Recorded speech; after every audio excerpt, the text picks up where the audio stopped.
আমার তো থাকার জায়গা নাই, আমি তো মেয়েকেও জায়গা দিতে পারবো না। বড় কষ্ট করে আশা করে তোমার বাড়িতে বিয়ে দিয়েছিলাম। আজকে তোমার মতো ছেলে, সে আমার মেয়ে চিনতে পারেনি, সেই মেয়েকে আমি জায়গা দেবো না। তবে আমি তো কোথায় থাকবো সেটাও বলতে পারছি না। যেদিকে আল্লাহ নিয়ে যাবে সেদিকে আমি চলে যাবো। কেন ভাই, আজ থেকে আমার বাড়িতে থাকবে, ও তো টেনশন নিচ্ছেন কেন?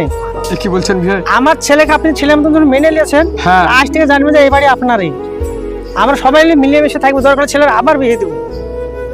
দেখে আজকে আমার মেয়েটা অন্যায় করেছে, সত্যি চরম অন্যায়। এইভাবে যদি প্রত্যেক সমাজ অন্যায় করে, কোনো বাবা স্থির থাকতে পারে না, কোনো বাবাই ভালোবাসতে পারে না।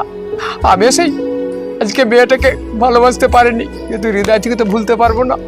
তো সত্যি জামাই, তুমি যদি আমাকে জায়গা দাও, আমি ওই মেয়ের কাছে কোনোদিন আমি মেয়েকে নিব না, ওই মেয়ের সঙ্গে আমি কথা পর্যন্ত বলবো না।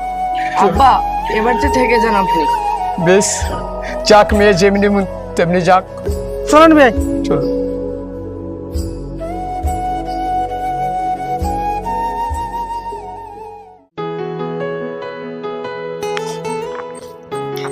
কি গো, কি করছো?